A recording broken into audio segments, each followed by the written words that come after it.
स्वागत है फिर से आप सभी का आरकर स्टडी यूट्यूब चैनल पे। इस वीडियो के माध्यम से आप अल्बर्ट बैंडूरा का सामाजिक अधिगम सिद्धांत के बारे में अध्ययन करेंगे। यह टॉपिक बहुत ही महत्वपूर्ण है। जो भी आप टीचर एग्जाम की तैयारी कर रहे हैं उसके लिए यह टॉपिक यानी अल्बर्ट बैंडूरा का सामाजिक अधिगम सिद्धांत बहुत ही महत्वपूर्ण है। तो इस वीडियो में आप इसी के बारे में अध्ययन करेंगे। तो चलिए सबसे पहले हम लोग जानते हैं कि इस सिद्धांत के बारे में इस वीडियो के माध्यम से क्या क्या अध्ययन करने वाले हैं। तो सबसे पहले आप बैंडूरा का सामाजिक अधिगम सिद्धांत क्या है इसके बारे में जानेंगे। साथ ही साथ बैंडूरा के जो सिद्धांत थे उसको कई अलग अलग नाम से भी जाना जाता है, आप उसके बारे में भी अध्ययन करेंगे। और अल्बर्ट बैंडूरा के अनुसार अधिगम के कौन कौन से चरण होते हैं इसके बारे में अध्ययन करेंगे। और साथ ही साथ ये जो अपना अल्बर्ट बैंडूरा ने अधिगम का सिद्धांत दिए हैं, इस सिद्धांत का क्या शैक्षणिक महत्व होता है, आप इसके बारे में भी अध्ययन करने वाले हैं। यानी कि कुल मिलाकर के आपके अल्बर्ट बैंडूरा के सामाजिक अधिगम सिद्धांत से जुड़े सारे कंसेप्ट जो है आज क्लियर होने वाले हैं, जिसमें आपको पहले से डाउट था। तो चलिए वीडियो को स्टार्ट करते हैं और सबसे पहले हम लोग जानते हैं बैंडूरा का सामाजिक अधिगम सिद्धांत के बारे में।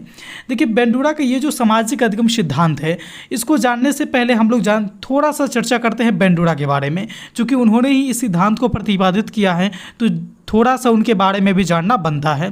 देखिए अल्बर्ट बैंडूरा जो थे वह कनाडा के निवासी थे। वे कहाँ के रहने वाले थे? तो वे कनाडा के निवासी थे। आप तस्वीर में इनको देख सकते हैं, यही आपके अल्बर्ट बैंडूरा हैं। ठीक है, साथ ही साथ उनके बारे में और भी जानिए कि उन्होंने अधिगम से जुड़े हुए एक सिद्धांत को प्रतिपादित किया जो उन्हीं के नाम पे यानी अल्बर्ट बैंडूरा के सामाजिक अधिगम सिद्धांत के नाम से जाना जाता है। उनके सिद्धांत को किस नाम से जाना जाता है? तो अल्बर्ट बैंडूरा का सामाजिक अधिगम सिद्धांत के नाम से जाना जाता है।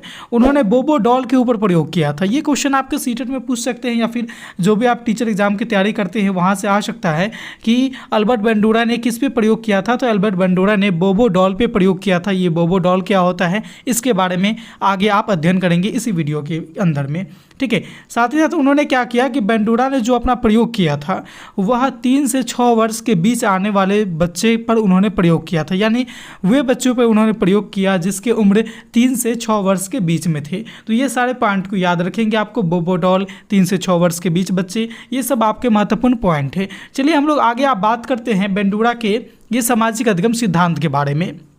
देखिए अगर इस सिद्धांत के नाम को ही अगर आप देख लेंगे तो आपको इसको अगर समझ जाइएगा, फिर आपके इस सिद्धांत में जो भी चीज़ हैं वो आपको यहीं से स्पष्ट हो जाएंगे, यानी इसके नाम से ही स्पष्ट हो जाएंगे। देखिए बैंडूरा का सामाजिक अधिगम सिद्धांत क्या लिखा हुआ है, गौर से समझिए। बैंडूरा का सामाजिक अधिगम सिद्धांत, यानी बैंडूरा ये तो व्यक्ति का नाम हो गया।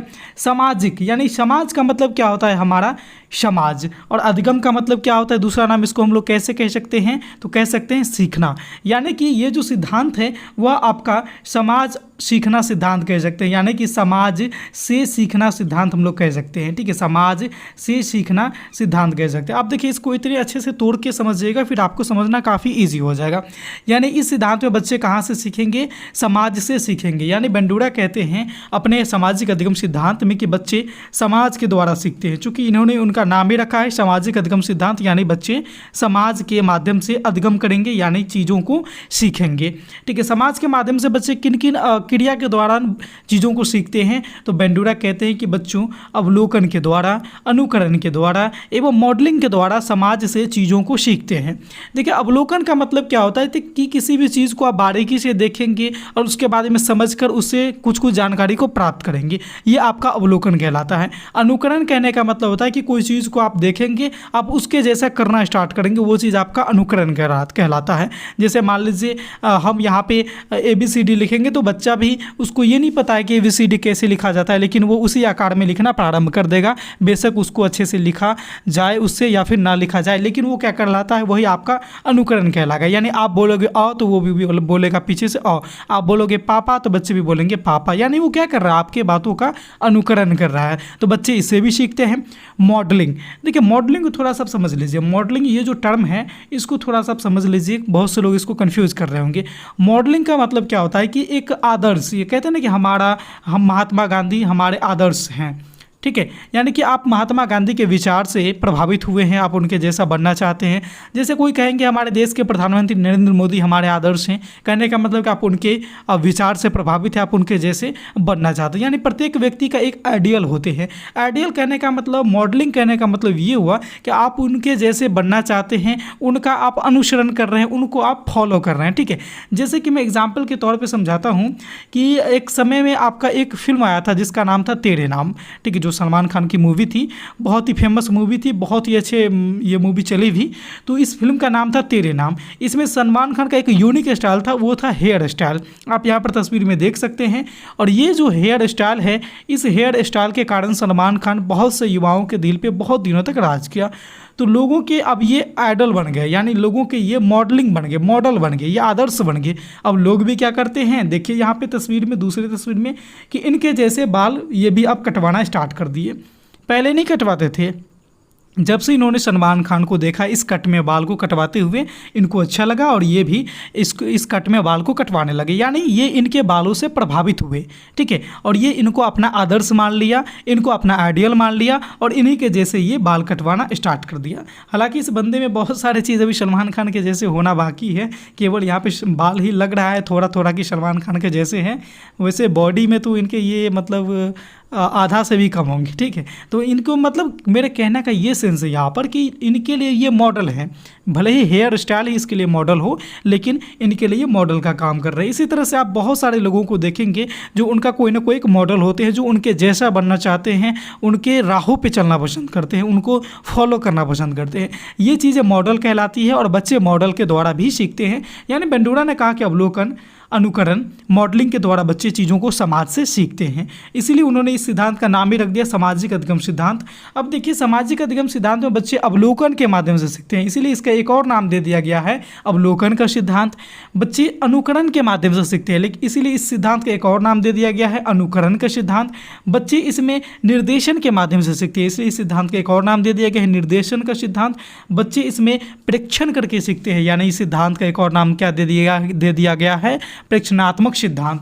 यानी कि आपको अगर एग्जाम में आए कि अल्बर्ट बेंडूरा का सामाजिक अधिगम सिद्धांत को और कौन कौन से नामों से जाना जाता है, तो आप लोग वहां पर जवाब देंगे अवलोकन का सिद्धांत, अनुकरण का सिद्धांत, निर्देशन का सिद्धांत और साथ ही साथ प्रेक्षणात्मक सिद्धांत। यानी कि आप यहाँ पर ये देखेंगे कि बच्चे समाज में अवलोकन के माध्यम से सीखते थे, इसलिए अवलोकन का सिद्धांत पड़ गया। अनुकरण से सीखते हैं, इसलिए अनुकरण का सिद्धांत पड़ गया। अब परीक्षण करके सीखते हैं, इसलिए प्रेक्षणात्मक सिद्धांत पड़ गया। निर्देशन करके सीखते हैं, यानी इसीलिए इसका नाम निर्देशन का सिद्धांत भी पड़ गया। तो इस तरह से आपके अल्बर्ट बेंडूरा के सिद्धांत और उनके नामों के बारे में थोड़ा सा जानकारी हो गया। अब चलिए हम लोग अल्बर्ट बेंडूरा के प्रयोग के बारे में चलते हैं, जानते हैं, तब जाकर के आपके पूरे कंसेप्ट यहाँ पर क्लियर हो जाएंगे। देखिए, अल्बर्ट बेंडूरा जो थे ना, वो प्रयोग के लिए बेबो डॉल का सहायता लिया। यानी बोबो डॉल को लेकर के एक बच्चे के साथ दोनों को यहाँ पर एक प्रयोग किया। ठीक है, बोबो डॉल और बच्चे के ऊपर। बोबो डॉल क्या होता है, थोड़ा सा इसको समझ लीजिए। आप कभी भी मेला में या फिर कहीं पर देखे होंगे, इस तरह का बनावट रहता है इसको कितना भी आप मारो ये गिरेगा, फिर यहाँ पे ये खड़ा हो जाएगा। यानी ये गिरेगा फिर खड़ा हो जाएगा, किसी तरफ झुका दो फिर खड़ा हो जाएगा। ये इसका नाम था बोबो डॉल। जैसे यहाँ पर बच्चे को देख रहे हैं, ये इसको मार रहा है लेकिन फिर ये सीधा हो जाएगा। ठीक है, तो बोबो डॉल पे बच्चों को कैसे प्रयोग किए थे, इसके लिए अब चलिए हम लोग एक एक करके बारीकी से समझते हैं। उन्होंने कुछ बच्चों का समूह लिया और समूह को 3 समूहों में बांट दिया। यानी कि बच्चे बहुत सारे थे, मान लीजिए 9 बच्चे थे, तो 3-3 बच्चे करके 3 समूह में उसको डिवाइड कर दिया। ठीक है, अब उन्होंने क्या किया कि 3 समूह में बच्चों को बांट दिया। अब बोबो डॉल से जुड़े बच्चों को एक लघु फिल्म दिखाया गया। तीनों समूह में बच्चों को अलग अलग कर दिया और तीनों बच्चों को अलग अलग जगह पे रख दिए। तीनों बच्चे कहने का मतलब कि तीनों समूह के बच्चे को। ठीक है, जैसे कि एक बच्चे को ये कमरे में, तो एक बच्चे को दूसरे कमरे में, वही तीसरे समूह वाले बच्चों को तीसरे कमरे में।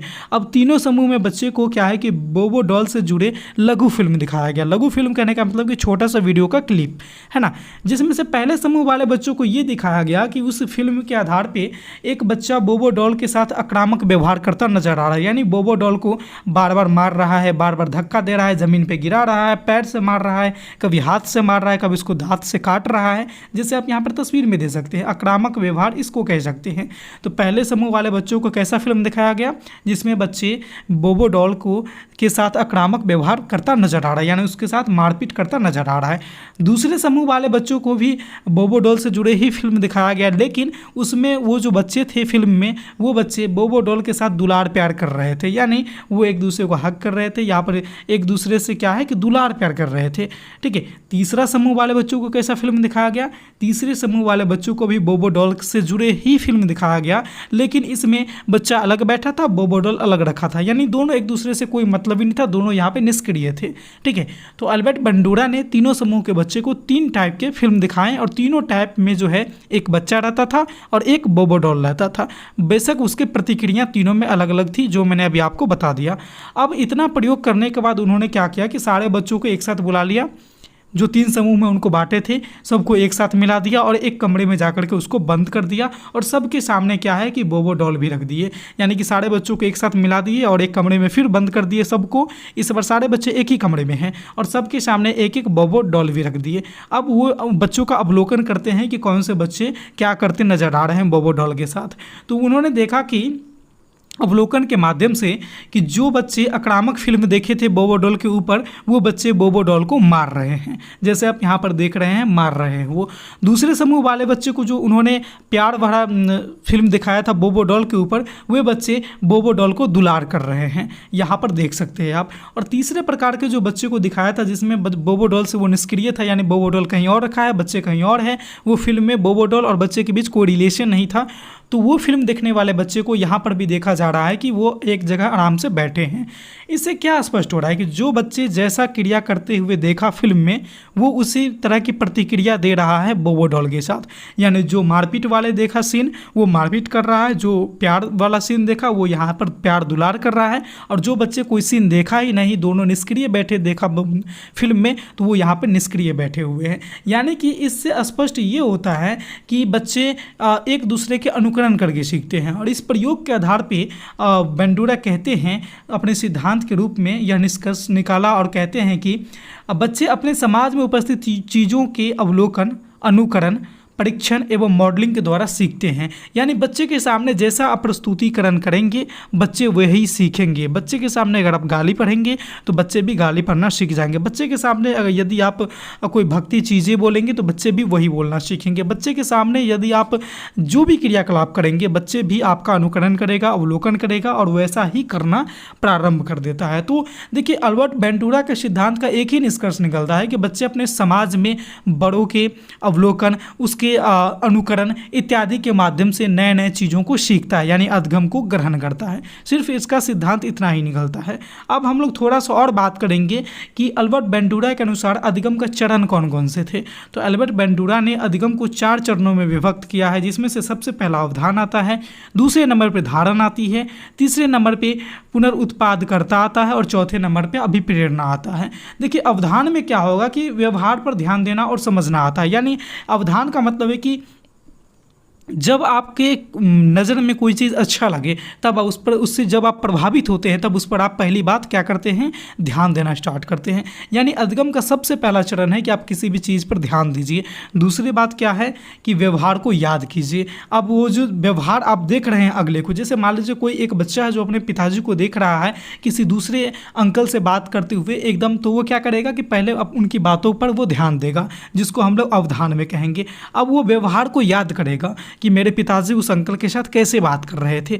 अब तीसरे नंबर पे क्या होगा कि जब भी वो कभी नए आदमी से मिलेगा, नए व्यक्ति से मिलेगा, तो वो पुनरुत्पादन करता करेगा, यानी स्मृति की क्रिया में लाएगा। जो उसके मस्तिष्क में जो बातें उन्होंने पिताजी को अंकल के साथ करते हुए देखा था वो चीज़ वो अब स्मृति में लाएगा, स्मृति को क्रिया में लाएगा और वो चीज़ अब दोहराने का प्रयास करेगा। और अंत में क्या करेगा, सबसे लास्ट चरण है व्यवहार के बाद पुनर्बलन, ये सबसे लास्ट चरण है। तो ये 4 यहाँ पे चरण बताया है अल्बर्ट बंडूरा ने। किसी भी अधिगम को सीखने के क्रम में ये 4 यहाँ पे चरण होती है, जिसमें से देखिए ये सारे एक क्रम में है। इसको ऐसा नहीं कि आप अभिप्रेरणा को सबसे 1 नंबर पे डाल दीजिएगा, अवधान को सबसे नीचे, तो आपका गलत हो जाएगा।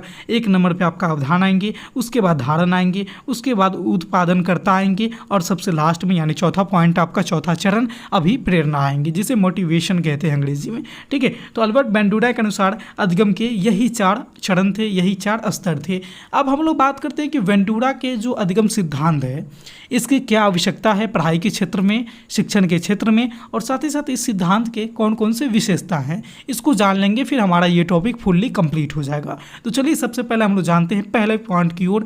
देखिए, यह सिद्धांत व्यक्ति के व्यवहार का अनुकरण करके सीखने पर बल देता है। जैसा कि आपने देखा, बच्चे बोबोडोल के साथ जैसे कर रहे थे, अगला बच्चा भी वैसा ही करना वहाँ पे उचित समझा। यानी इससे यही पता चलता है कि व्यक्ति व्यवहार के अनुकरण करके चीज़ों को सीखते हैं। ठीक है, सबसे पहले पॉइंट। दूसरी बात यह है कि इस सिद्धांत के अनुसार सीखने वाला व्यक्ति उन व्यवहारों को सीखता है जिस पर उसका ध्यान जाता है तथा जिससे वह प्रभावित होता है।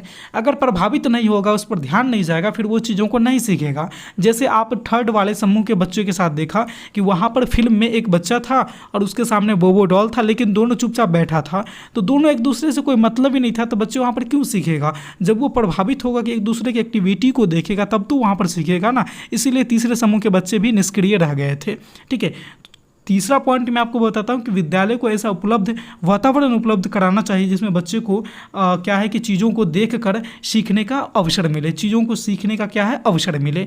ठीक है, तो एक विद्यालय का भी एक कर्तव्य बनता है कि अपने पाठ्यचर्या में ऐसी चीज़ों का शामिल करे जिसमें क्या है कि बच्चों को देख करके चीज़ों को सीखने का अवसर, ऐसा वातावरण, ऐसा माहौल प्राप्त हो सके। ठीक है, साथ ही साथ चौथे पॉइंट की अगर आप बात करेंगे तो बेंडूरा के सामाजिक अधिगम सिद्धांत के अनुसार बच्चे मॉडल के रूप में भी सीखते हैं। जो मैंने आपको एग्जाम्पल दिया था सलमान खान के वो तेरे नाम फिल्म वाले कट के बारे में, और एक छोटा सा बच्चा भी उन्हीं के जैसे अपने मॉडल उनको माना और उन्हीं के जैसे अपने बाल की कटिंग वो करवाया था।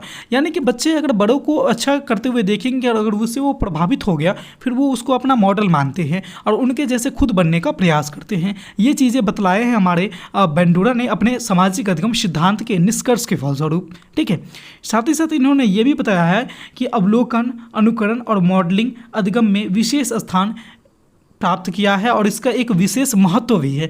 किसी भी अधिगम अगर आप बच्चों को आप करवा रहे हैं तो वहाँ पे अवलोकन होना जरूरी है, अनुकरण बच्चों को करवाना जरूरी है, और साथ ही साथ बच्चों को एक मॉडल दीजिए, यानी उसको एक आदर्श बताइए कि आप इसके जैसे बनो और इस पर वो अपना कार्य को करे, इसके जैसे बनने में वो सारे अपने एफर्ट को लगाएं। तो ये सारे चीज़ जो यहाँ पर आपने देखा, अवलोकन, अनुकरण और मॉडलिंग, इन सभी का अधिगम के क्षेत्र में विशेष स्थान है। अल्बर्ट बेंडूरा ने भी इसकी समर्थन की है, अपने सिद्धांत के बाद, अपने प्रयोग के बाद इसकी सत्यता भी की है। तो ये सारे पॉइंट जो मैंने आपको अभी बताया, ये बेंडूरा की सामाजिक अधिगम सिद्धांत के आवश्यकता कह सकते हैं, या फिर इसके विशेषता कह सकते हैं, या फिर आप इसके गुण भी कह सकते हैं, या फिर इसके आप महत्व भी कह सकते हैं। तो ये सारे पॉइंट आपके लिए बहुत इंपॉर्टेंट है। इंपॉर्टेंट तो आपका ये पूरा टॉपिक भी था। आई होप कि ये टॉपिक आपको अच्छे से समझ में आ गई होगी। अल्बर्ट बेंडूरा का सामाजिक अधिगम सिद्धांत के बारे में आपने इस वीडियो के माध्यम से जानकारी को प्राप्त किया। आई होप कि आपको ये सारी जानकारी बहुत ही अच्छे से समझ में आ गई होगी। अगर किसी तरह की कोई समस्या है तो आप हमें कमेंट के माध्यम से ज़रूर सूचित करेंगे।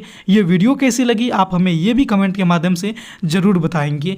अगर आप हमारे चैनल पे पहली बार आए हैं तो चैनल को सब्सक्राइब कर लीजिए और साथ ही साथ बेल वाले आइकन को भी प्रेस कर लीजिए, ताकि जब कभी भी हम इसी तरह के रोचक, महत्वपूर्ण और उपयोगी वीडियो अपलोड करूं तो उसका नोटिफिकेशन आप तक सबसे पहले पहुंच जाए। तो इस वीडियो में बस इतना ही था। फिर मिलते हैं अगले वीडियो में नए टॉपिक के साथ। तब तक के लिए देखते रहिए हमारे चैनल आर के स्टडी को। धन्यवाद।